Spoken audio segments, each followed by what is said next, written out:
एक बहुत प्यारा विवाह गीत सुना रही हूँ, कैसा लगेगा कमेंट में ज़रूर बताइएगा।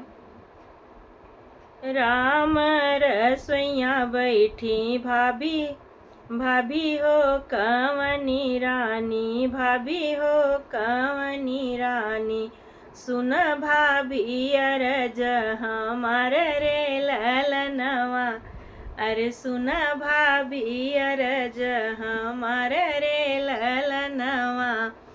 राम रसोइया बैठी भाभी हो कवनी रानी, अरे सुन भाभी अरज हमार रे ललनवा। हम तो चले भाभी अपने ससुरवा, अरे अपने ससुरवा, अरे भैया पठायु छठ महरे ललनवा, अरे भैया के भेजू छठ महरे ललनवा।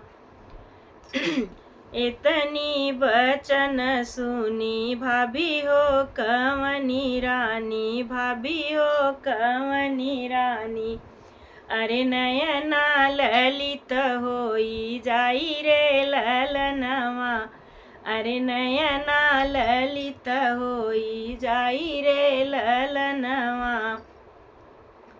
सवना भदवना के उमड़ल नदिया, अरे उमिड़ल नदिया, अरे नाही जई हैं स्वामी हमार रे ललनवा, अरे नाही जई हैं भैया तोहार रे ललनवा।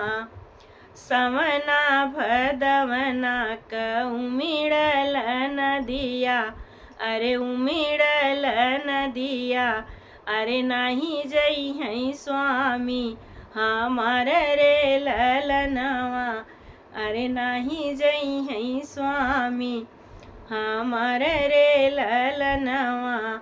इतना सुनत वही बेटी हो कवनी देई, बेटी हो कवनी रानी, अरे माता से बोली समझाई रे ललनवा, अरे माता से बोली समझाई रे ललनवा। भैया तो मोरी माया भाभी अपनवली, अरे भाभी अपनवली, अरे ले अरे के ले हैं सुधिया हमार रे ललनवा, अरे के ले हैं सुधिया हमार रे ललनवा। भैया तो मोरी माया भाभी अपनवलिनी, भाभी अपनवली, अरे के ले हैं सुधिया हमार रे ललनवा, के ले हैं सुधिया हमार रे ललनवा।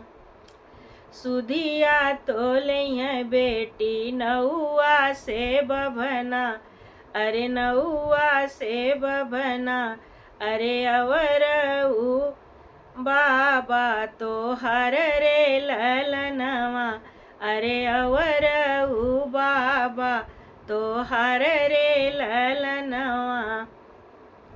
सुधिया तो ले बेटी नौआ से बभना, अरे नौआ से बभना, अरे अवर बाबा तो हर रे ललनवा, अरे अवर बाबा तो हर रे ललनवा।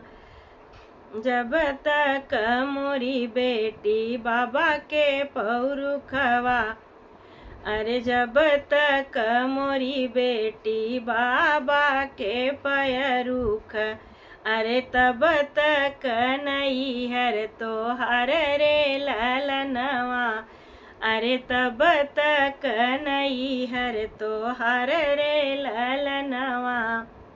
जब तक मोरी बेटी बाबा के पैरुख, बाबा के पैरुख, अरे तब तक नैहर तोहार रे ललनवा, अरे तब तक नैहर तोहार रे ललनवा।